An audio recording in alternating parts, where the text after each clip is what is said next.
सन 2000 की गर्मियों में ओलंपिक नेशनल पार्क की हरियाली में एक अजीब खोज ने सबका ध्यान खींच लिया।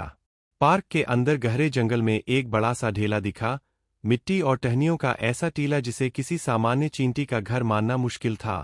एक रेंजर, मार्क कॉलिंस, जो वह इलाका पेट्रोल करता था, वह टीला देखकर अचंभित रह गया।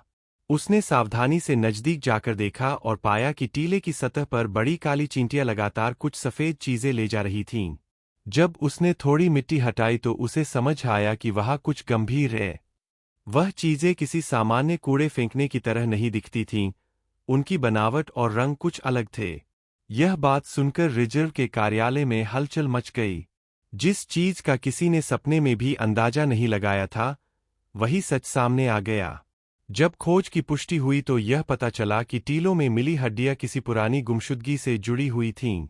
वह मामला था उस युवती का जो 5 साल पहले खोजी गए, पूछे गए और सब तरफ पोस्टर चिपकाए गए बावजूद पर उसका कोई निशान नहीं मिला था। इस खुलासे ने पूरे समुदाय को हिलाकर रख दिया और माहौल अचानक सख्त हो गया। हुक यही है कि कई बार सबसे छोटे सुराग भी बड़े राज खोल देते हैं। एक चींटी का टीला, जो शुरुआत में बेनौज दिखता है, वह सुराग बन गया जो 5 साल पुरानी गुमशुदगी को उजागर कर सका।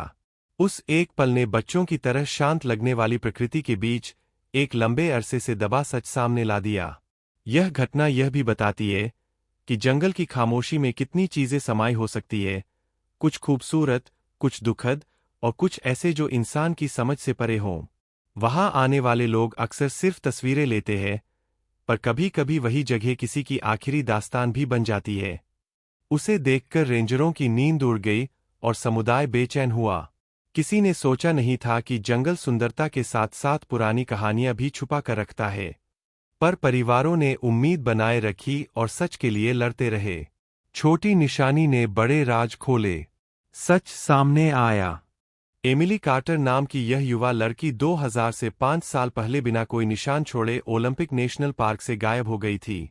उसकी यह यात्रा असल में एक खुशदिल छुट्टी थी, कोई तनाव नहीं, कोई डर नहीं। वह 22 साल की थी और अभी अभी अपनी कॉलेज की पढ़ाई पूरी करके बाहर की दुनिया देखने के लिए बेहद उत्साहित थी। वह सैन डिएगो, कैलिफोर्निया में रहती थी और एक वेटरनरी क्लिनिक में बतौर सहायक काम शुरू करने वाली थी। बायोलॉजिस्ट बनने का सपना उसके मन में पनप रहा था और उसे लगता था कि प्रकृति के बीच समय बिताने से उसे समझ बढ़ेगी।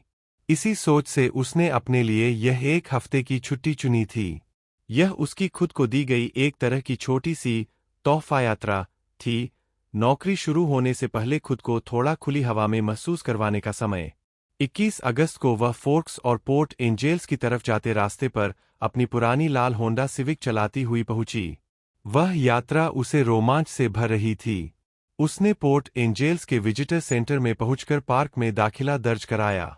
वहां मौजूद रेंजर को वह लड़की आज भी याद है, मीठी मुस्कान वाली, बेहद उत्सुक और प्रकृति के प्रति एक सच्चे आकर्षण वाली। उसने सबसे अच्छे रास्तों के बारे में पूछा और रेंजर ने उसे प्रसिद्ध तथा सुरक्षित इलाके बताए, जैसे हॉल ऑफ मॉसेस और हो रेन फॉरेस्ट वाली जगह, जहां पेड़ों पर मोटी काई झूलती है और चारों तरफ हल्की नमी हवा में तैरती रहती है। एमिली ने फोर्क्स शहर में एक छोटे मोटल का कमरा किराए पर लिया।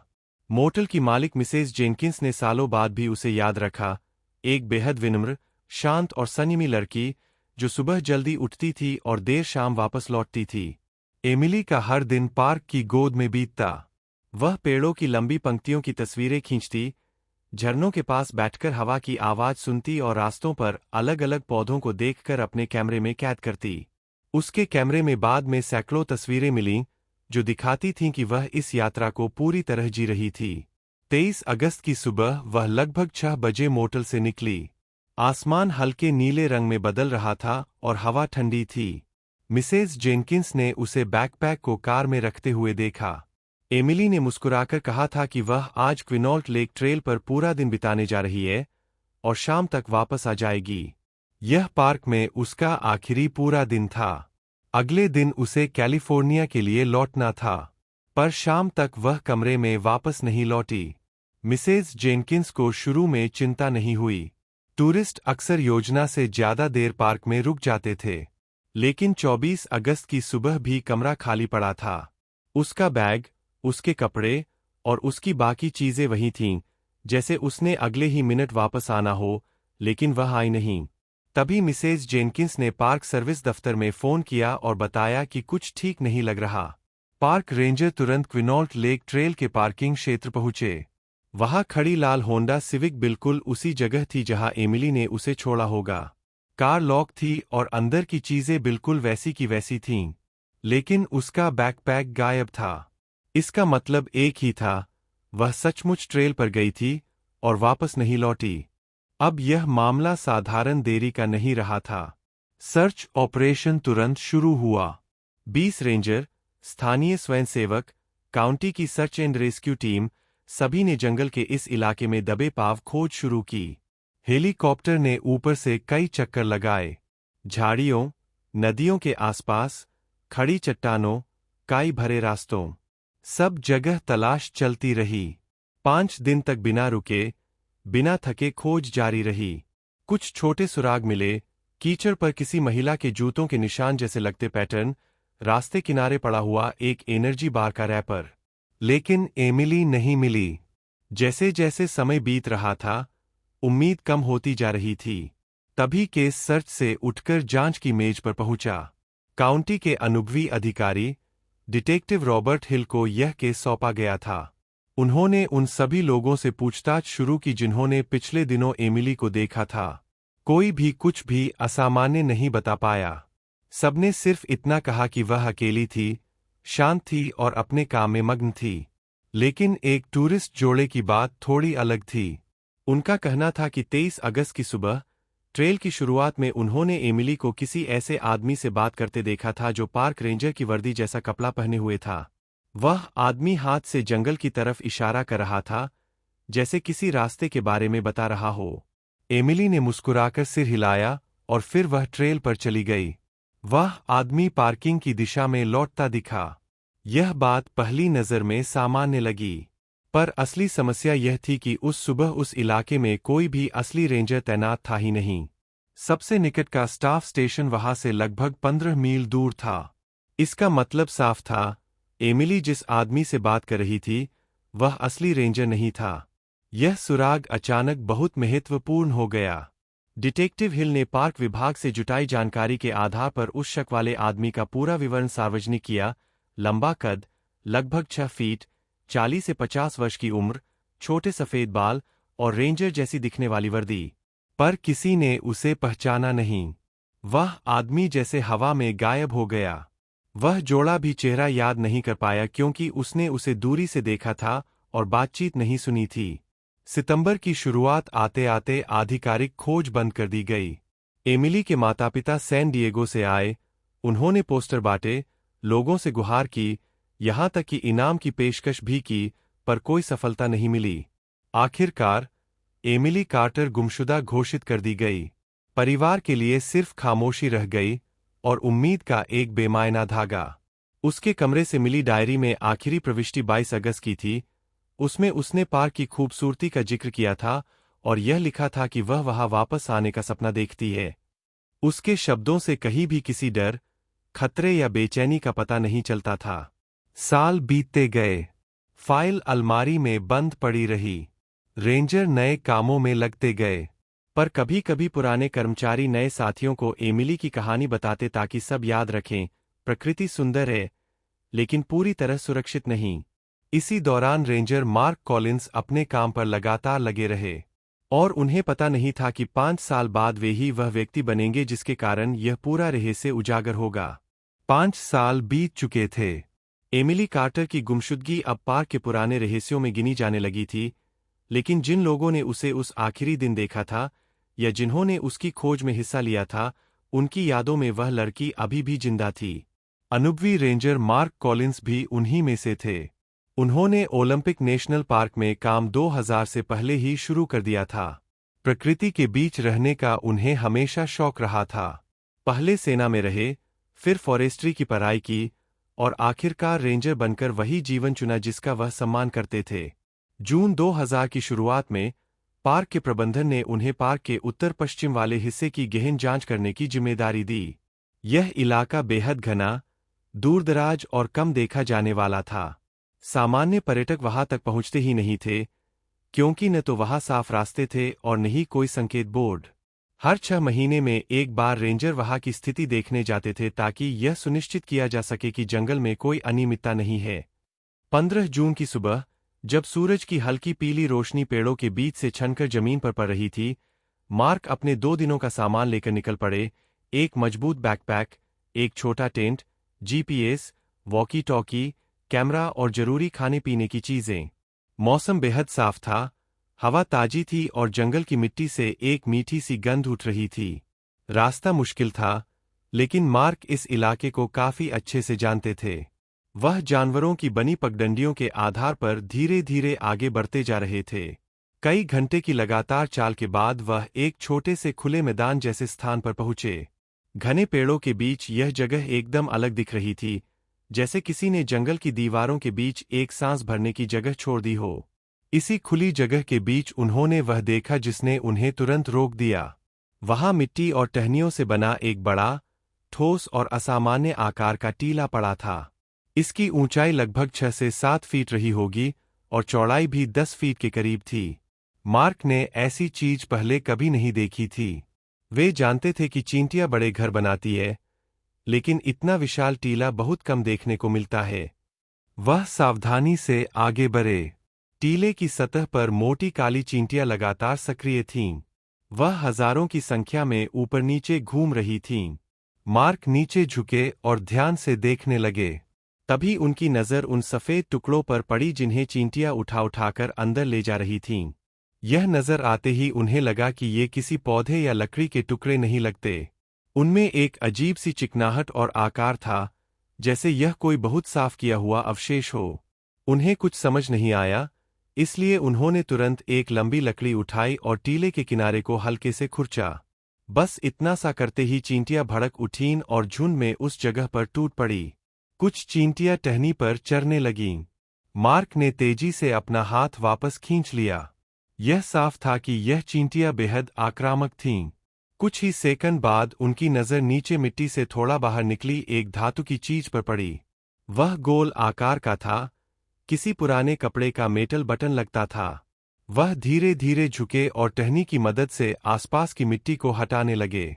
कुछ इंच निकालते ही उन्हें हल्के नीले रंग का एक कपड़ा दिखने लगा। उसे छूकर देखा तो वह नमी से सड़ चुका था। कपड़ा हाथ में आते ही फट जा रहा था। कपड़े के नीचे कुछ सफेद चीज दिखाई दी। मार्क ने जैसे ही मिट्टी हटाई, उन्हें समझते देर नहीं लगी, यह एक इंसानी हड्डी थी। इसके बाद उन्होंने तुरंत खुद को पीछे खींचा। वह जानते थे कि अब यह मामला उनकी जिम्मेदारी से ऊपर है। इतनी गहरी जगह में हड्डियों का होना कोई सामान्य बात नहीं। उन्होंने तुरंत मेन ऑफिस को रेडियो से संपर्क किया और बताया कि उन्हें एक संदिग्ध टीला मिला है और उसके भीतर हड्डियों का आंशिक ढांचा दिखाई दे रहा है। उन्हें निर्देश दिया गया कि वह उस जगह से दूरी बनाए रखें, कुछ भी न छुए और सहायता आने तक वहीं रहें। मार्क ने टीले से लगभग 100 गज दूर अपना छोटा टेंट लगाया। दिन ढलने लगा था, लेकिन उनकी आंखें बार बार उसी टीले की ओर चली जाती थीं। उनके दिमाग में एक ही सवाल था, यह हड्डियां किसकी है? यह टीला इतने सालों से यहाँ कैसे पड़ा रहा? किसने, कैसे और क्यों किसी इंसान को यहाँ छुपाया? शाम तक सहायता दल पहुंच गया। हेड रेंजर डेविड थॉमसन, उनके 2 सहायक और काउंटी के शेरिफ जॉन मिशेल। उन्होंने मौके की समीक्षा की और तुरंत क्षेत्र को चिह्नित किया ताकि किसी भी तरफ का सबूत नष्ट न हो। रात होते होते उन्होंने यह निर्णय लिया कि अगली सुबह फॉरेंसिक टीम, मेडिकल एग्जामिनर और विशेष उपकरणों के साथ टीम वापस आएगी। अगली सुबह धूप निकलने से पहले ही 8 और विशेषज्ञ वहां पहुंच चुके थे। सबने प्रोटेक्टिव कपड़े पहन लिए और जहरीले कीटनाशक साथ रख लिए, क्योंकि इतने बड़े चींटी टीले में सीधे हाथ डालना असंभव था। योजना यह थी कि पहले टीले पर और उसके आसपास की चींटियों को निष्क्रिय किया जाए, फिर सावधानी से पूरा ढांचा परतों में हटाया जाए। 1 घंटे तक शक्तिशाली छिड़काव किया गया और हजारों चींटियां धीरे धीरे मरने लगीं। फिर फॉरेंसिक टीम ने लकड़ी की सहायता से टीले को परत दर परत हटाना शुरू किया। यह काम बेहद मुश्किल और सावधानी वाला था।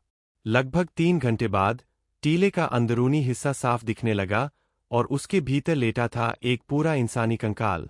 हड्डियां इतनी साफ थीं कि लगता था वर्षों तक कीड़ों ने हर नरम हिस्सा खत्म कर दिया है। इसके आसपास फटे हुए कपड़ों के कुछ अवशेष मिले, नीली जीन्स, एक हल्की सफेद टी शर्ट और एक जैकेट के टुकड़े। एक पुराना बैकपैक भी मिला, जो लगभग सड़ चुका था। टीम ने बैकपैक से एक प्लास्टिक की पानी की बोतल, एक कंपास और एक ड्राइविंग लाइसेंस निकाला। जैसे ही उन्होंने लाइसेंस की तस्वीर को धूल से साफ किया, वहां वही मुस्कुराता चेहरा था, एमिली कार्टर। इस खोज ने पूरे जांच दल को स्तब्ध कर दिया। 5 साल पुराने केस की सबसे बड़ी गुत्थी अब खुलने लगी थी। शेरिफ मिशेल ने डिटेक्टिव रॉबर्ट हिल को तुरंत सूचित किया। हिल लगभग 2 घंटे में मौके पर पहुंच गए। उन्होंने उन सभी फाइलों को याद किया जो उन्होंने वर्षों पहले देखी थीं, वह डायरी, वह कैमरा, वह गुमशुदगी रिपोर्ट और वह 1 दर्जन सवाल जो कभी जवाब नहीं पाए थे। एमिली के माता-पिता को सूचना दी गई।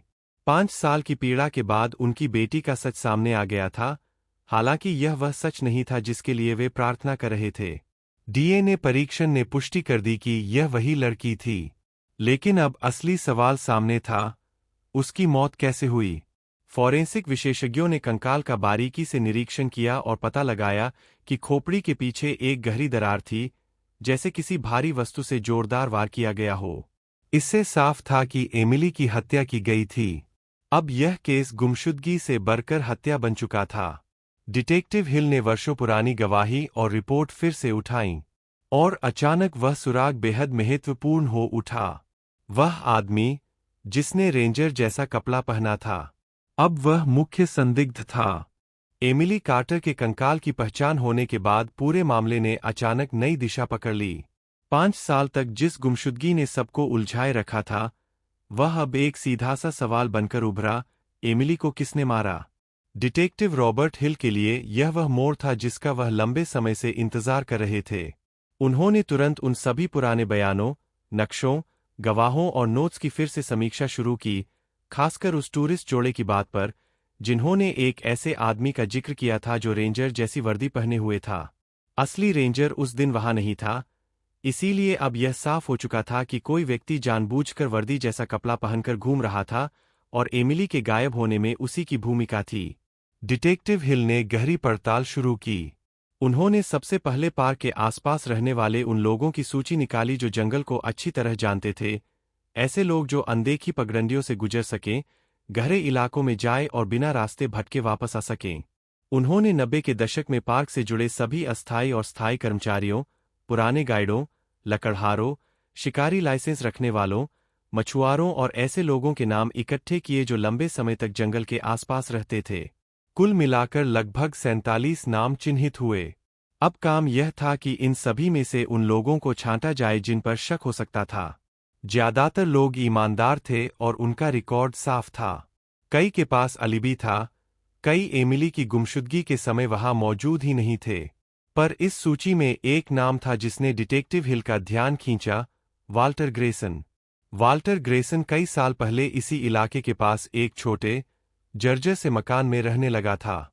वह कभी लकड़हारा था, लेकिन पीठ में गंभीर चोट लगने के बाद काम छोड़ दिया। उसके बाद वह लगभग एकांत में जीने लगा, लोगों से दूर, शहरगांव से दूर और हर चीज से कटा हुआ। पड़ोसियों ने बताया कि वह असामान्य व्यवहार करता था, अक्सर हफ्तों तक जंगल में घूमता रहता, किसी से ज्यादा बात नहीं करता और कभी-कभी रात में बिना कारण बाहर भटकता दिखता। उस पर शक इसलिए भी बढ़ गया क्योंकि उसका पुराना आपराधिक रिकॉर्ड था। 1982 में उसे एक महिला पर हमला करने के आरोप में गिरफ्तार किया गया था और उसने लगभग 3 साल जेल में बिताए थे। फिर वह राज्य बदलकर वॉशिंगटन में आ गया था। जेल से छूटने के बाद उसकी मानसिक स्थिति भी बिगड़ने लगी थी और डॉक्टरों ने उसे मनोवैज्ञानिक दवाएं दी थीं, जिन्हें उसने बाद में लेना बंद कर दिया था।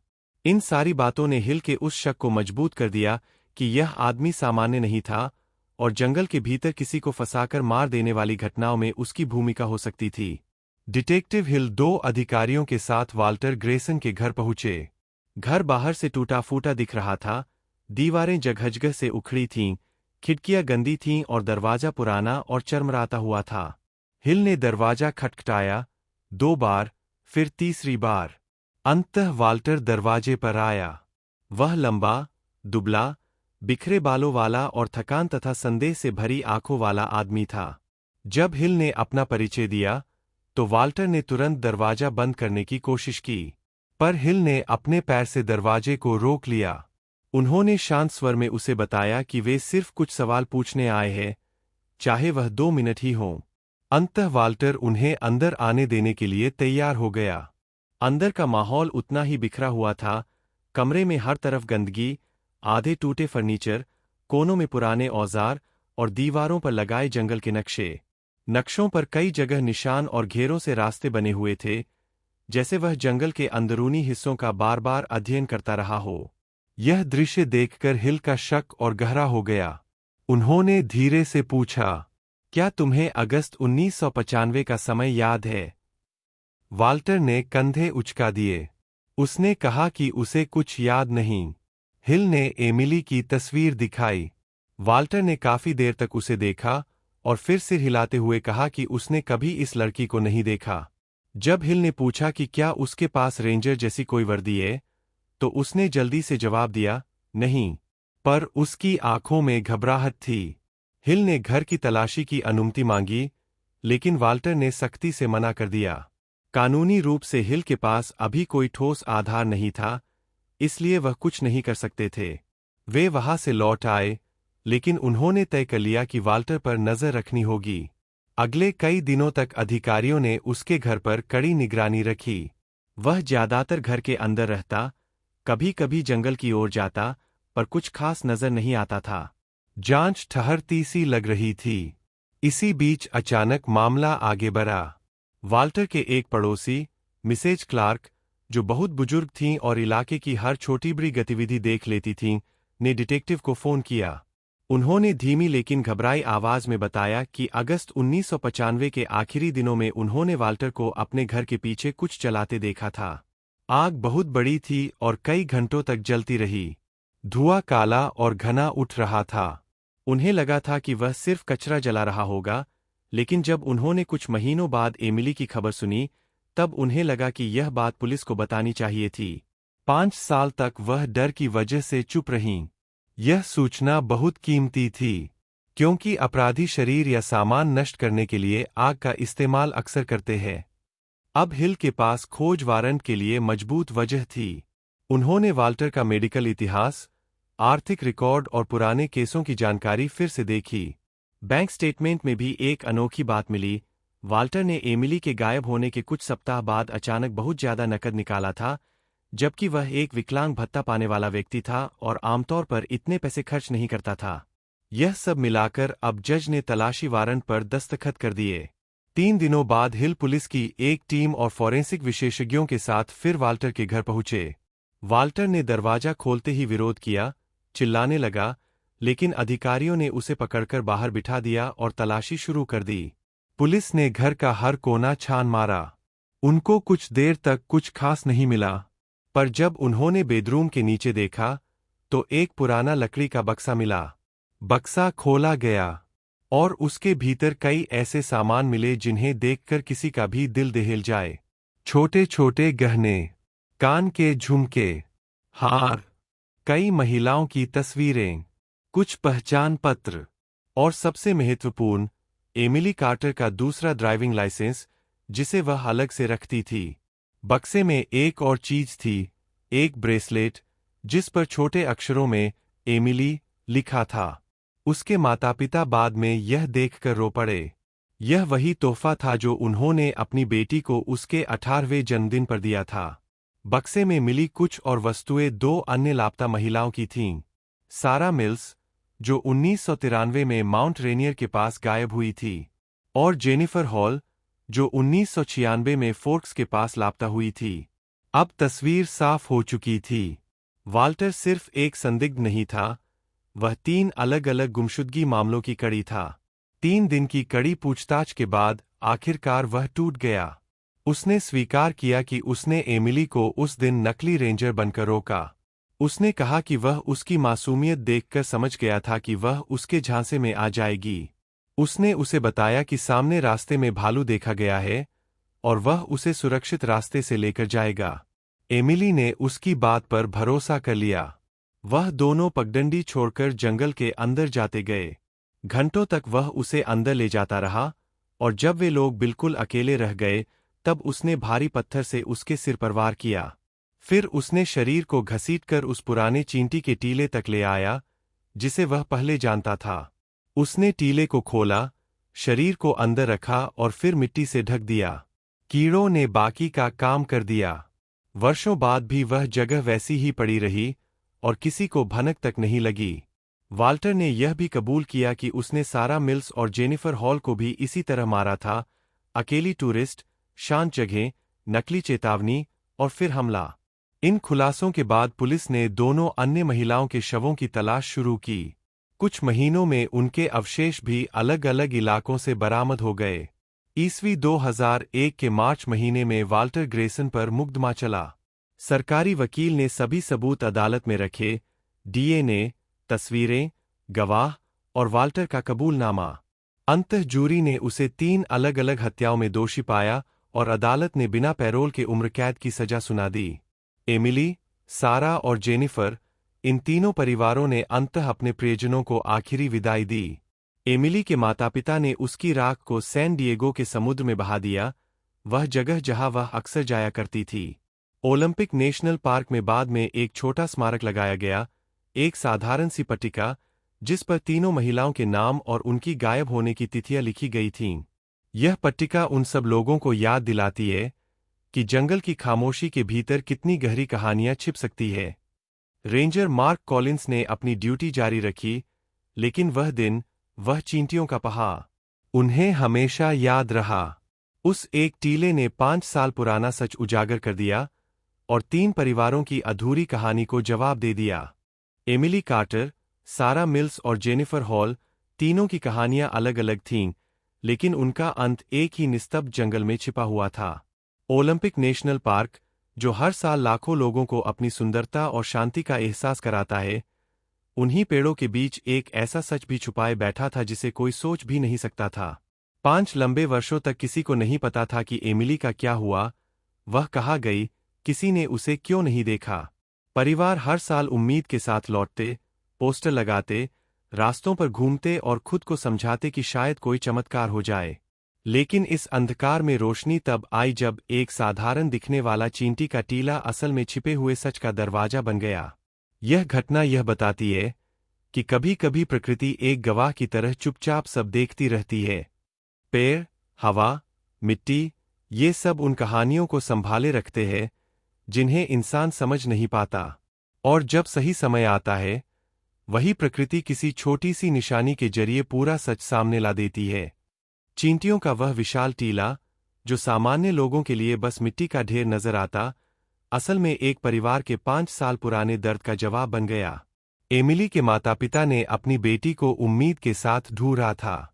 जब उन्हें उसकी पहचान की पुष्टि मिली, तो उनका दिल टूट गया, लेकिन उन्होंने अपने भीतर यह भी महसूस किया कि कम से कम अब उन्हें सच मिल चुका है। वह दर्द जो अनजाने में फंसा हुआ था, अब साफ दिखाई दे रहा था। सारा और जेनिफर के परिवारों ने भी यही राहत पाई, दुख के बीच वह कड़वा सच, जिसके मिलने से कम वे अपने प्रियजनों को अंतिम सम्मान दे सके। वाल्टर ग्रेसन को दी गई उम्र कैद सिर्फ कानून की जीत नहीं थी, बल्कि उन परिवारों का वह अधिकार था जिसे वे वर्षों से ढूंढ रहे थे। किसी भी अपराध का नतीजा हमेशा तुरंत नहीं मिलता, पर सच का रास्ता चाहे जितना उलझा हो, कभी न कभी वह सबके सामने खड़ा हो ही जाता है। इस पूरे मामले ने पार्क प्रबंधन, रेंजरों और वहां आने वाले हर व्यक्ति को यह सिखाया कि जंगल सिर्फ खूबसूरत नहीं होता, वह रहस्यमय भी होता है। और हर कदम पर सावधानी, समझ और सतर्कता जरूरी है। ओलंपिक नेशनल पार्क में बनाई गई छोटी सी पट्टिका, जिस पर तीनों लड़कियों के नाम और तिथियां दर्ज है, किसी बड़े स्मारक की तरह चमकदार नहीं है, लेकिन जो लोग वहां से गुजरते हैं, वे कुछ पल रुकना नहीं भूलते। वे जानते हैं कि यह पट्टिका प्रेम, दर्द, साहस और न्याय, इन सब का मिश्रण है। यह उन आवाजों की याद दिलाती है जो जंगल में खो गईं, और उन लोगों की भी जो हार नहीं माने और सच तक पहुंचने की लड़ाई जारी रखी। और रेंजर मार्क कॉलिंस जैसे लोग, जिन्होंने अपनी जिम्मेदारी निभाते हुए वह सुराग पाया, वे इस बात का उदाहरण है कि इंसानियत और कर्तव्य जब साथ काम करते हैं, तो असंभव भी संभव हो सकता है। अंत में, यह कहानी सिर्फ एक अपराध की नहीं है, यह कहानी है उम्मीद की, दृढ़ता की और उस सच की जो चाहे जितना दबा दिया जाए, एक दिन सामने जरूर आता है। अगर आपको यह सच्ची घटना और इसका पूरा सच जानकर कुछ नया समझ आया हो, अगर आपको लगा हो कि जंगल कितने खूबसूरत होते हैं, लेकिन उतने ही रहस्यमय भी, और अगर आपको लगता हो कि ऐसी कहानियां लोगों को सतर्क रहने और जागरूक होने में मदद करती है, तो इस वीडियो को जरूर शेयर करें, ताकि और लोग भी जान सके कि कभी-कभी एक छोटी सी गलती कितनी बड़ी घटना का कारण बन सकती है। अगर आप ऐसी और गहरी, असली घटनाओं की कहानियां सुनना चाहते हैं, वीडियो को लाइक करें, चैनल को सब्सक्राइब करें और घंटी वाला बटन दबा दें, ताकि अगली कहानी जब भी आए, आप उसे सबसे पहले सुन सकें। आपका एक छोटा सा कदम किसी दूसरे व्यक्ति के लिए बड़ी जानकारी बन सकता है। सुरक्षित रहें, जागरूक रहें और अगली कहानी में फिर मुलाकात होगी।